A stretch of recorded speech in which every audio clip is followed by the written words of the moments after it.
You're watching the Green Machine Live, your home for Irish football and Irish football news and nostalgia. We've followed the first hurdle already. What can you say? I'm not in my studio in London. I'm here in Dublin in not a very well lit room, as you can tell. David Dunn here, joined by Martin Prendergast. And on tonight's episode, we're going to be talking everything Ireland v Greece. A little bit of breaking news has come up ahead of Irish. I'm just not informed today, Martin. I'm just messing everything up. Let me get this. Let me get this shit music. Jet lagged, yeah? You're jet lagged. I am jet lagged. Well, I'll tell you what. I flew Ryanair, and fucking that would even make Richard Branson want to go with a hot air balloon. But anyway, yeah. Sorry, guys, a bit all over the place. But what can you do? I'm in my very good mate Dave's spare room. He's very kindly put me up. It's been a bit of a mental day, so yeah, I'm not in a usual spot, and I'm leaning over the side of my bed here, and I've no lighting. So, yeah. How about you? Huh? You look better than ever. Oh, thank you. Yeah, you can see my beautiful... lack of lighting. Oh, sorry. Yeah, thanks for that. How are you, Martin? You good? You all right? You feeling? Yeah, I'm all right. I'm in the enviable situation where I'm not obviously travelling over on Friday. I'm not coming over to the game, so I'm regretting that decision now. Especially as you know, all the lead up to the game, and I was, I do look forward to the journey over. You quite got that down to a T now over the years. I do look forward to then arriving around Lansdowne Road, getting my match program, which I'm, that's a fantastic read nowadays as well. It's really it last few years. Really is, hasn't it? And by the way, tomorrow, guys, when you get exclusive, is it exclusive? Well, you do have a little Davy scribe. We talk about 1987 on this day, Ireland v Bulgaria. I have a nice little piece in there. I don't know what page it's on, but yeah, that's got to be in tomorrow's program. So get yourself a copy there. It's well worth the €7 alone. God, €7 for a program. But yeah, can't wait for that tomorrow. Actually, was supposed to be Ireland-Spain. You know, the one where we lost 3-1. We were like 3-0 down in 28 minutes, but we decided to go with the Bulgaria one instead. So positive one, was it? Yeah, more positive. The positive. Well, to be fair, both excellent because I wrote them. So there you go. Just to answer Stephen Ring's comment there, evening lads, Dave, are you sure that was a Guinness Zero you had earlier? I assure you it was. I was sitting in a local pub down the road at Laurels, and I was having a Guinness Zero there. I was reading the newspaper, the Irish Independent, and I've read the Daily Star. Not a lot, Martin, I have to say, of coverage actually. Yeah, mostly all about the rugby, like a massive pullout about the rugby, but not really much about the newspapers at the moment. The coverage seems to be quite dull over here. What do you reckon? Yeah, well, look, that is the situation we're in, though. Like Ireland are on the crest of a fantastic World Cup appearance on the weekend, obviously against New Zealand. So that's going to be the hype, all about that, because they have a real chance of winning it, don't they? And obviously he's dominating the sporting arena at the moment. Yeah, I mean, if we beat New Zealand and get to the semis, we'll win it. But yeah, just looking here, like even the Star, a little bit here about Matt Doherty backing Stephen Kenny for a new deal. I mean, what else is he going to say? He's already going to say no, sack him. Speaking of which, actually, we'll talk a bit about that later on. Apparently, the FAI have reiterated that they're going to stand behind Stephen Kenny. So it doesn't matter what happens over these next two games. He will still be the Ireland manager come November.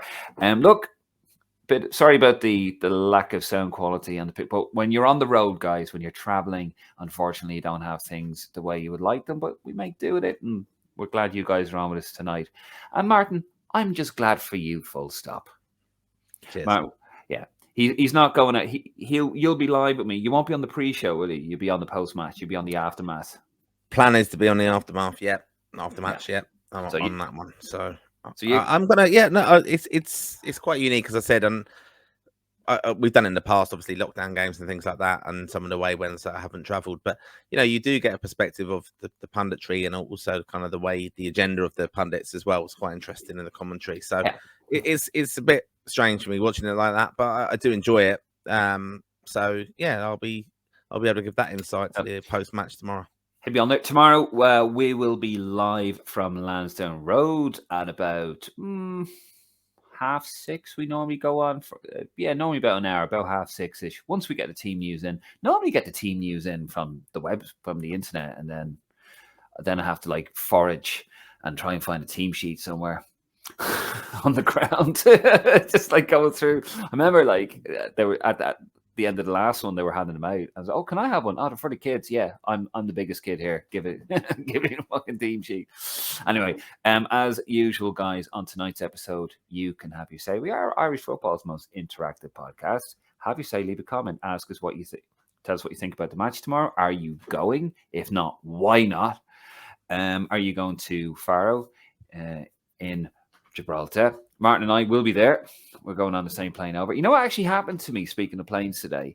I normally get the back seat of the plane. And I got the back seat of the plane for my trip over. However, I didn't realize 33D, by the way, because I've traveled on a lot of Ryanair flights, is normally the back right. But I sat down and it was actually looked up and I'd actually sat on the wrong seat because there was 2 extra rows. It was a brand new Ryanair. So it was actually a bigger plane. There you go. Yeah, and then I couldn't work out the toilets on the back because they're at the back. They're not at the side. Right. And you had to push. Yeah, I look like a right tit. But anyway, I do digress. So any questions, guys, about tonight's match or just anything you fancy or about Ryanair planes? We're quite flexible, Martin, aren't we? We'll talk about anything. Yeah, open to anything. Because this is a big window for us. And some big games in the group. And I know Stephen Kenny spoke today in a press conference saying, mathematically, we're not out of contention, and if we get a win, he's not going to say anything else either. But you've got to remember tomorrow night, we will have France taking on Holland again, the Netherlands. So that's a key one in our group as well. And obviously, we're obviously going on to the second game against Gibraltar in Portugal. And Gibraltar. It's in Gibraltar. Yeah, Gibraltar. Yeah, and then they had a game last night, didn't they, against Wales, where they were emphatically beaten, really 4-0. So I'm not worried about that game. But, as I said before, I'm not being dismissive. And look, Irish fans are realistic, and we haven't had fantastic results, but we've got to put them away, and I think we will. But so it's all geared up to this Friday night game, and I'm looking forward to it now. It's all the build up. Seeing Evan Ferguson in the pre-match, the press conference and stuff. Shane Duffy as captain, he was on that talking about his role as a leader around the squad. Says that he shares that responsibility with the likes of Seamus Coleman when he's in it, and John Egan, and but he has said we're a very young squad. But it was interesting to hear him say, these lads have stepped up now, and they have to step up. They're not as young as, they're quite experienced now. You think back to a few years ago, Gavin Bazunu made the save of that penalty, which was an iconic moment in Irish football. But that was in the same stadium we're going to be playing in, and I'm not going to let it go. The Bazunu blue, no, you're not. Kit. But that was an iconic moment. But you got to remember, then he's had a number of games since, so he's experienced. He's playing week in, week out in the Championship. Okay, he's letting goals in that awful Southampton side, but he's an experienced player. And we have had lads now coming through who are first names on their teams, team sheets for their clubs. By the way, that can be a question if you want to ask us about that in the comments about the whole situation with the Bazunu blue shirts. that is a hell of a story in itself. And now I hear what you're saying. Actually, before we get further into it, let's have a little look at the group table, Martin. You said we are mathematically pretty much out. Let me just take that banner down. Please do have your say, guys. Get involved. So that's how the table is standing right now. France at the top have played 5 games with 15 points. The Netherlands 4 games with 9 points, and then Greece 5 games with 9 points. And well, we're sort of second last with 3 points. Our only win over Gibraltar, who are no points. So that's where we stand at the moment. So mathematically, we are pretty much out of this. However, we can get a cheeky little playoff spot if results go our way. And apparently, Martin, that's what they were saying there, that his involvement, I was reading there in the Independent, which is downstairs, apparently they were saying that they're going to hold on, that Kenny's contract isn't up until our actual full-on involvement in this campaign in the Euros is up, apparently. I don't know how that's worded. Right, so it's technically then the Holland game, if we had qualified, for example, if we'd have done enough and we qualified automatically, he would have then technically been out of contract. But if he gets a playoff spot, he continues on to that. Yeah, so we could get absolutely spanked in this. We could lose every game, but we could still get a playoff spot. So that's why they're holding on to him. So, okay, fair enough. That I just wish they'd come out and clarify these things and stuff. But anyway, that's just the way the FAI seem to want to do. So that's why Stephen Kenny's still in a job. Just do me a favour, just put the graphic up again on the table if you wouldn't mind, please, because I think that's quite notable to discuss this. We don't score enough goals. If you look at it there, we've scored 5 goals in 5 games. Obviously, that's for a layman like myself. That's an average of 1 a game.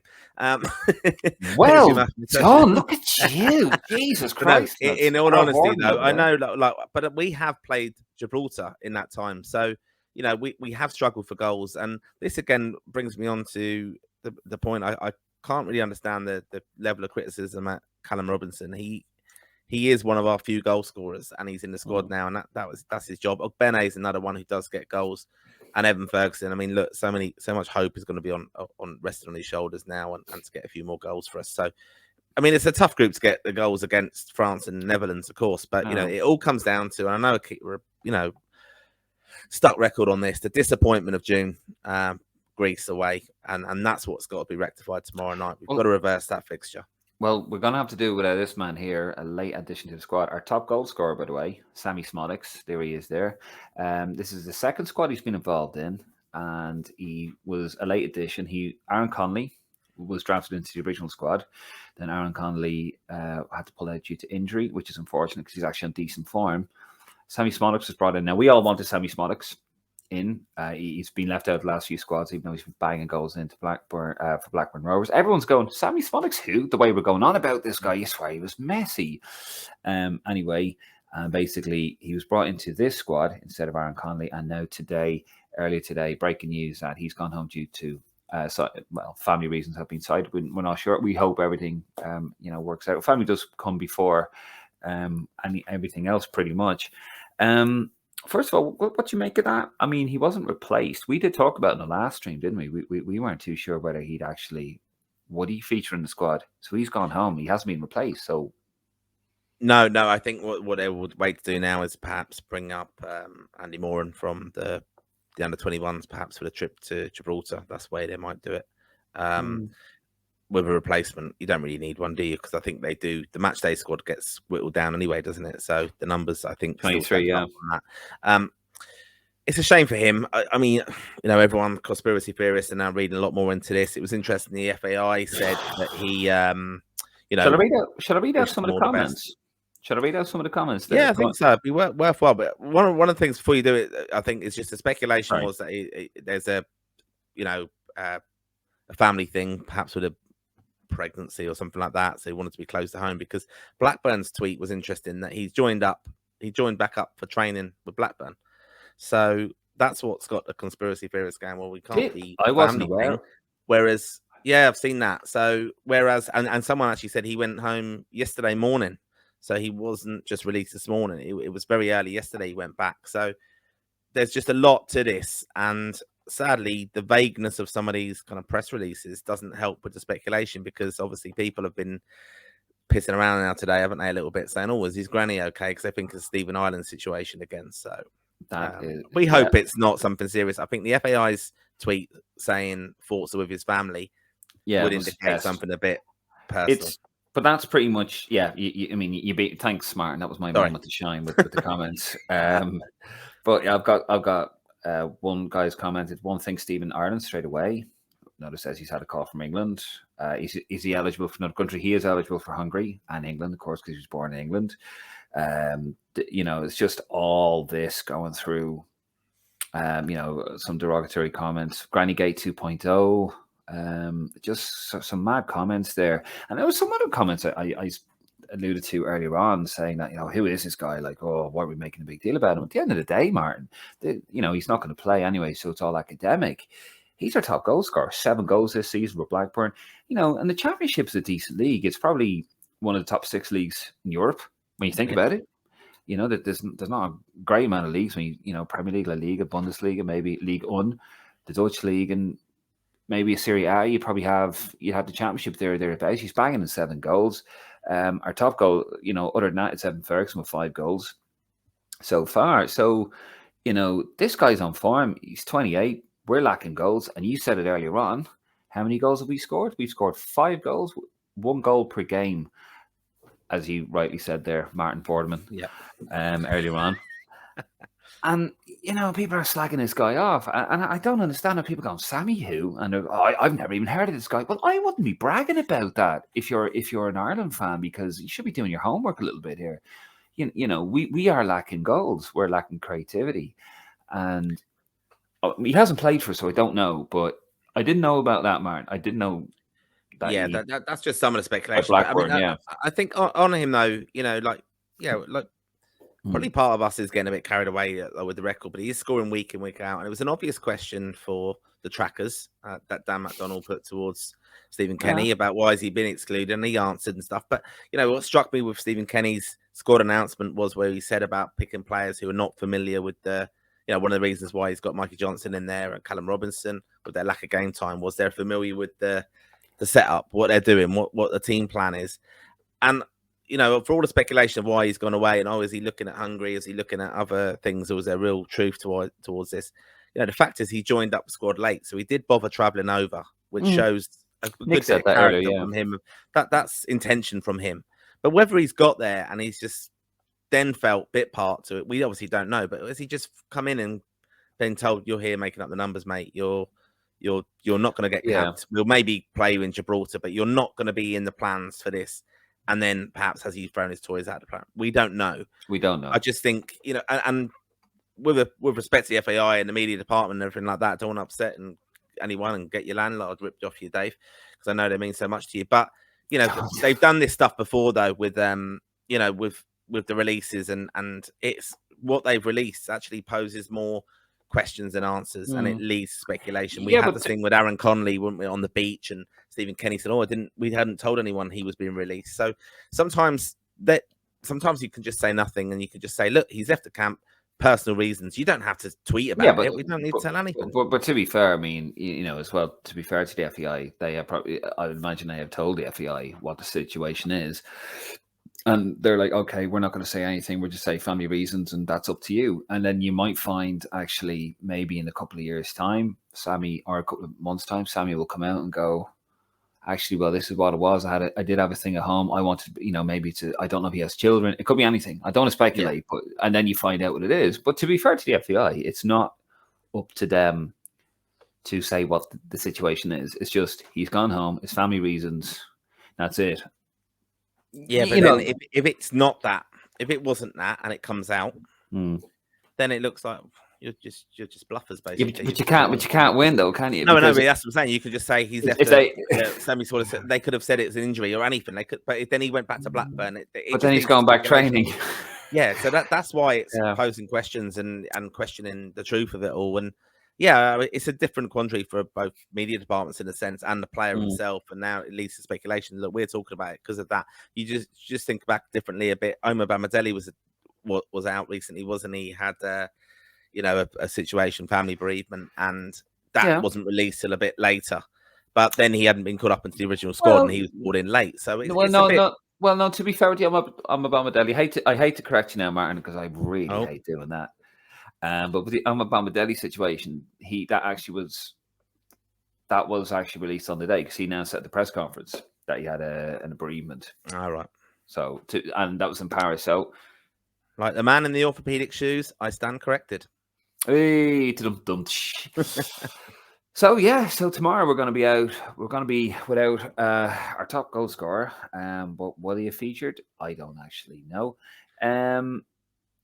He's not a massive miss. Let's be honest. He's not a massive miss. He's not even been capped for us. We don't know what he brings to it, but it's just the speculation and everything else it brings with it. And I've seen to undermine things a little bit. I don't think he would have been capped tomorrow. I don't think he would have been brought in that game. So not too worried. We'll never know. I was just going to move a little bit on to your favorite part of it, Martin. I was going to move on to a little bit of the opposition, because I know you see, guys, I want Martin to know. I want him to be clued in, and I know he loves his opposition statistics, don't you, Martin? Yeah, it's your favorite part of it, right? So A little bit on Greece, and Nick, as always, has done a fantastic job on the opposition review. So Greece, 51st in the rankings. I think we're 55th at the moment, 53rd, aren't we? We're thereabouts. I should probably actually get that. Under play, he's got 16 games, 9 wins, 2 draws, 5 losses. Do you know we've never actually beaten Greece? Yeah, no, I do know that. Yeah. Oh, okay. Thanks.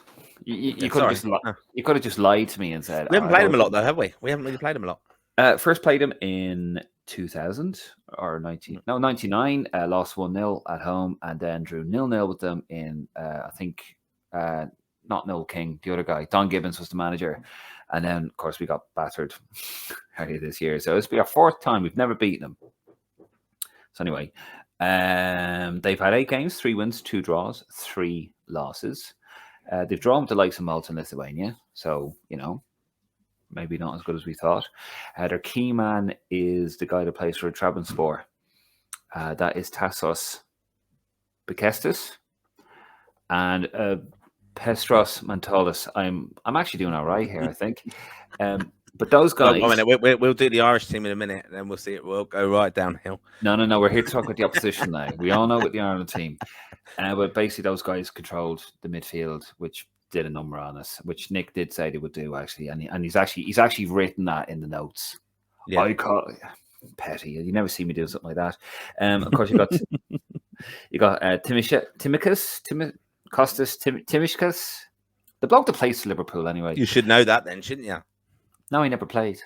Oh, right. Okay. And George Baldock, Sheffield United, they basically destroyed us out wide, but Baldock is out. And also for Tunis, their guy Olympiakos is out. Their main man up front, AZ Alkmaar. Vangelis Papadidis, oh my God, has 10 goals in 8 games. And contrary to what people think, we have the same amount of Champions League players as them. 1. Steve Scales, obviously being our lad. So that's a little bit of a review on the opposition. I mean, I think pound for pound we're a better team, but they obviously play as a team, don't they? And we didn't do that in Athens, did we? We were very much under the cosh. I remember in the first 10 minutes, I think they had 9 corners. Like we couldn't get out. Now I don't think that's going to happen tomorrow in Lansdowne Road, but I don't know, Martin. It seems. I think what's needed is tomorrow same kind of crowd from the Holland game. We did start off really, really bright, lots of high pressure, get the tempo right, and you got to get the fans really behind us and keep going. And that's the thing. But look, you got to remember how the Dutch managed the game. They took this thing out of it, went down after some robust challenges, and it just kind of killed the crowd, killed the atmosphere. They're going to do that as well, though. They are. They're going to frustrate tomorrow, and that's something that's going to happen. But I think we have a great opportunity. In all honesty, it was quite intense over there in Athens. Even for the Irish fans who travelled, horrible experience getting into the ground. If you remember that, and still we don't have a kind of outcome from that, which is outrageous if you want to think of it in that context. But they put us under serious pressure in the first 10 minutes, all the corners. We were getting absolutely ripped apart down the left side, especially. O'Dowda was took to the cleaners, as you joyously kind of told me. And I remember watching that. No, it was. No, I'm not giving excuses for it. But my worry again was how poor and slow the backroom management and manager were to react, to adapt to that situation. There's ways of managing the game. The Dutch did that when they were under pressure in Dublin. We have to learn how to do that. If we're under serious pressure, just take the sting out of it. Take the momentum out of these wave of attack. You can do that. You just got to be very, very clever. So, and that's what they will do. If Ireland go at them really early, they'll just do that themselves if Ireland don't get a goal or anything like that. And I hope we do get an early goal because that's brilliant. But then I hope we're going to be brave enough to just continue doing what gives us the kind of joy, to be honest. And I just hope we don't go to type and mess up management wise in a sense, just with slow tactical changes. Got to really understand the game. I mean, what did you think the other day of Keith Andrews in the press conference where he's alluding to, the whole Gus Poyet, he's a clever guy and you'll surely look into it. I don't know, is that a bit kind of tongue in cheek, those comments that he thinks like, you know, they had inside info. I think that's a bit of a kind of nonsense. Is it to kind of spur something up in the background? I don't know. It was a bit spiky, wasn't it, with Doherty being sent off and stuff. I think there's no love lost between them. No, and I don't think there's love lost that Gus Poyet was quite critical of Ireland, saying we knew what they were going to do. They can only play one or two ways. They're not very good. Blah blah blah. And I think it was very sort of I mean, look, they look for any sort of advantage. Greece, you know, straight away you had the fans shining the green laser in the players' eyes. They were doing all that kind of nonsense. It's that sort of hostile atmosphere. Were you in Athens? No, I wasn't. No, you weren't in Athens. So even in the stadium, and it was about half full.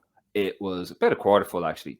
The atmosphere was still quite nasty, and I think it got to the lads a little bit, which actually surprised me because I thought it would have been a bit more hardened towards it.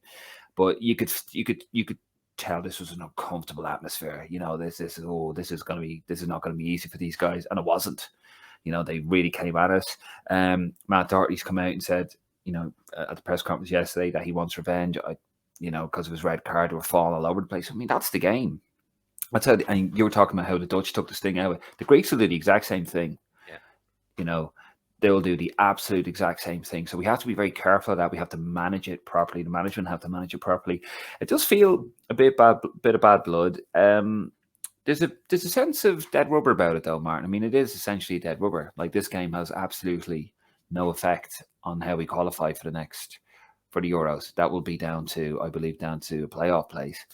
Do you think that will come into the players' minds? Do you think that will, No, I don't think it will. I mean, they're professionals at the end of the day, and they're trying to prove a point, and they're trying to get, like I said, revenge. And they didn't acquit themselves well in Athens at all. So they've got the opportunity now to kind of reflect on that, put some changes in place. You know, we've got Evan Ferguson in there now, who's going to be champion at the bit. We think, to really kind of show what he can do on the international stage. So some news on him actually.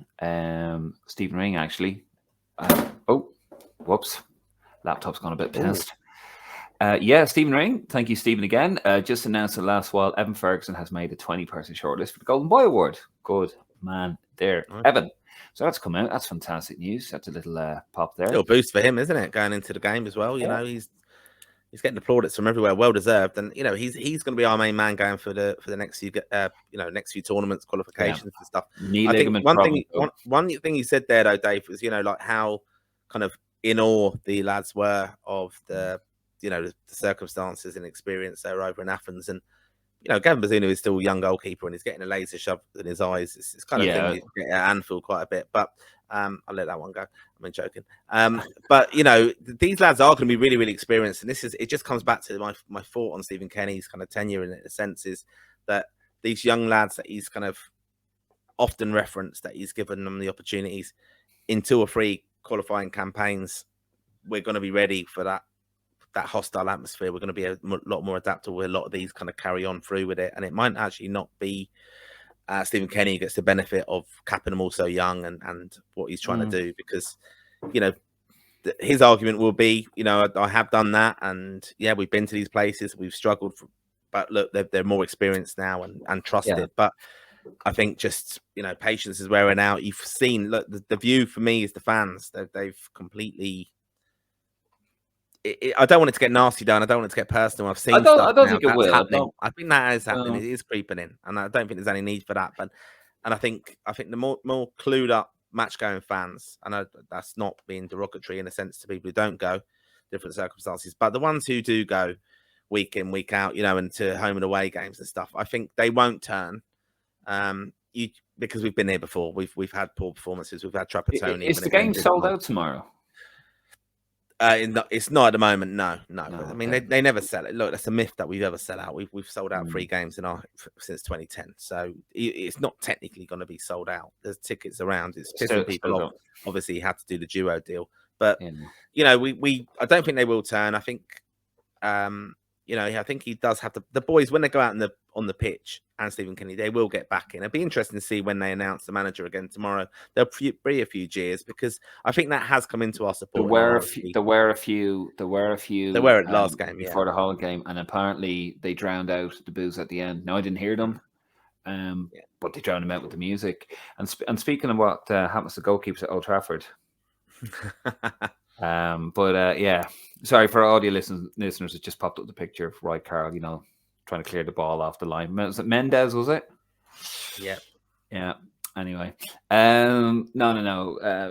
I do hear you. I mean, there were a few boos drowned out, and we'll see. Tomorrow's going to be very interesting when you hear his name being called. I reckon it's going to be a mixed response. I think it's going to be a partisan crowd. I think you're going to have both. You're going to have the boos, and you're going to have the guys drowning out the boos. It's going to be mixed, and we'll see what happens at the end of it. We're going to leave it there. We're going to move on to the comments. Oh, very quickly, Martin. Prediction for tomorrow, since you won't be on the pre-show. I think we will turn it around. I think they will score, unfortunately, but I think we'll nick it. I think we'll get a 2-1 win. I'm going to be confident. We're going to go in and we'll then get a result against Gibraltar, and it's all a bit rosy. But I'm going to go 2-1 loss. We're going to take the lead, and I think we're just going to revert to type. That's not what I want. I want us to win. I want us to turn it around. Absolutely, I would love it if we won these next 4 games, and then. But I just don't know. Also, before we get to the comments, guys, just to remind you, tomorrow we will be live from 6:30. Thereabouts. Just a little look at the L. This graphic is getting smaller and smaller and smaller. I just haven't made a new one. I'm just cutting this off. But yeah, tomorrow, Friday the 13th. Pre-post match that will be live. Martin will be on the post match, so about 5 minutes after the final whistle goes, we will be ready to get your response. And as always, we want to hear from you guys. Then Sunday the 15th, we do the preview. That's live from Gibraltar. Actually, no, you can't see me doing a little winky thing. You can, Martin, on my little screen down there. Yeah. And then, of course, we got the pre and post match live from that Gibraltar game. And then on the 17th, although there is actually supposed to be a thunderstorm, Martin, just let you know on the 7th. Yeah, coming back from Faro. Supposed to be one for the game. Every time I go to a hot country, there's a fucking thunderstorm. Malta, Athens. Got knocked off my feet. You wouldn't know because you were sitting at home in London, you bastard. But anyway, so weather permitting and time permitting, we will look to do a window review live on the 17th when we get back. So don't forget to join us. And when you see us over in Gibraltar, do give us a shout. You want to say hello? We will be talking to some of the fans around there, mostly my fans. Martin doesn't have any fans. And don't forget for tomorrow's program, £7. It's well worth it. Just my article below. I am going to be talking about when we beat Bulgaria 2-0, spoiler alert, in 1987. Right, Martin, are you ready for the comments? Yep. Are you ready? Go ahead. Here we go. And then we're going to finish up here, guys. And I have a chipper coming to me. Anytime I'm in Ireland, to get a chipper. Just quickly, just before we go into comments, because I'm going to. You were talking about, what was it, the chicken roll? The chicken. Yeah, the chicken fillet roll. Karen. Did you see your respondee on your tweet? I did. If you check it out there. Actually, because I did say that yes, I said I was going to get a chicken fillet roll on Twitter, and Glenn Whelan's Mrs. Karen. She responded to me because, yeah, they're the best. Yeah, she gets it. Yeah, we are. Yeah. And it did. And it was Karen, if you're watching, I'm sure you are. It was amazing. Absolutely. Got it from the Circle K down the road. There you go. Could be a new sponsor. Speaking of which, actually, I was reading a very interesting bit in the Independent saying that the FAI are very happy to get the little smaller sponsorships. And it was an analyst, actually, I can't remember his name, and he was saying that's all well and good financially that you can get, like the Champions League, you get all these little sponsors and you actually end up with more. However, he was saying that you need the prestige of a bigger sponsor. Just thought it was very interesting. Anyway, we're going to move it on. Circle K are one, aren't they? They are like a partner, and DHL are another one, and the Air Coach used to be. So yeah, make a crack chicken roll. Right, I need to crack through this because my battery is about to go. Right, are you ready, Martin? Yep, go. Let's do it. Daryl O'Connor, story, how's it going? Graham, host Sammy Smollick's granny isn't sick. Graham. No, come on now, Graham. Think of something original. Daryl O'Connor, shocking. The program's gone up to £7. Won't stop me buying it though. Good man. Also, what do you reckon about season ticket prices gone up? So 3 Nations League games, 2 friendlies, and a token, if not 3 friendlies. They got to get that debt down, Daryl, haven't they? They have, yeah. I mean, the ones that have actually increased, if you look at it, are actually the family tickets, and that's because if you compare 2 adults 2 children prices last year. They got that completely wrong, and they underpriced it. So that's the one that's causing a lot of grief with a number of families who are asked to renew their season ticket because the price has gone up quite a high percentage in the context of it. So they worded it very wrongly in that they said there's no price increase, but for adult tickets. But then they increased the family one, and they said, "Oh, sorry, actually, we meant the." They've retracted all that. It's just a bit of a mess, and I have a lot of respect for the ticket office, and the communications going out there isn't always indicative of what they're actually working against in the circumstances. Fair. I hope that answers your question. David Curley, good evening. How you doing, David? If Carsley doesn't want the job, how would you feel about Jim Crawford? Keep the project going. Give it to the Brudge or Carsley in a few years when we actually deserve a top coach. To be honest with you, I think Nick would actually have a stroke if he was on here for that one. He's not the biggest fan. To be honest with you, I don't think right now Jim Crawford has done anything to merit it. If he got us to the under-21, if he qualifies us for tournaments, then absolutely. I wouldn't be totally against it, but I think there has to be a degree of success there. He was very unlucky, to be fair, in the penalty shootout. Graham, what about Gary Dicker being the alleged mole for Poyet? I haven't heard that one. Gary Dicker? No, I didn't hear that either. So this one will grow arms and legs, allegedly. Yeah. Darrell O'Connor again. Do you know what Keith Andrews said in the presser? Seen something about Gus Poyet responding to something he said, probably about, I think he had Irish staff helping him, apparently. Yeah. So basically, there's a lot of speculation about this. That Gus Poyet, when he was a club manager, he did bring. It's something that's quite common. When you're doing your coaching badges at a very high level, you go and you work the international club environment. Basically, you get invited to see different techniques of coaching in different areas. So Gus Poyet was famous for doing that and inviting people in. So lads from Wexford, I know, for example, who were actually at Atletico Madrid, is Mark Ross, who I actually interviewed on a podcast before. He was over at Atletico recently, and so you do get invited around to see different kind of coaching scenarios, and that's what Keith Andrews is talking about. That over the years he's done that, create relationships with it, and then he's had Irish coaches come into the environment, and he's kind of sounded them out as, what do Ireland do, and what's your experience with this? And these lads basically have spilled the guts and told them, this is how Ireland's set up. This is what Stephen Kenny told us he wants to do. It's no secret. Stephen Kenny's done lots of presentations of how it's low block and all that kind of stuff. It's no secret. It's all out there. Yeah, it's just one. I think it's just, I don't know, it's a bit stirring up there. Jack Halbert, why is Mark McGuinness not getting a call up? He's 22 years old and one of Cardiff's best players this season. Just Kenny doesn't fancy him. I'd imagine a bit like why Smollix wasn't getting the call up, why Manning wasn't getting the call up. He's very particular about. We're very blessed though at the centre back role, to be honest. Yeah, that's one of the things as well. But I think he will definitely be in future squads. I would like to see him in the New Zealand squad at the end of November. Hopefully, Chris Andrews said Poyet had an ex-Irish staff in to help him with training. Martin just answered that. Darrell O'Connor, thing is with the playoff, it doesn't matter how we do in the next 3 games. Could lose them all and still depend on the Nations League. Stephen Rain just announced in the last while. Just a reminder, Evan Ferguson's made the 20-person shortlist for the Golden Boy Award. Good man, Evan. Jack Halbert. Eyes there. Darrell O'Connor, rumours were going around at him having second thoughts about playing for us, but that's bullshit. It generally is legitimate reasons he's not involved from a source on the inside for Sammy Smollix. Fair enough, Darrell. And Darrell is a very good source actually as well. Chris Highlas, Smollix has just released a statement confirming he had to leave the squad for family reasons. This evening, another one of Stephen Harnon's grannies died again, and he had to attend the funeral. Jesus. Darrell O'Connor again. I think with the atmosphere, we will beat them tomorrow. I know I predicted wrong in the Athens fixture, but 6 points this window. Mark Fitzpatrick answered the game is sold out. It is not.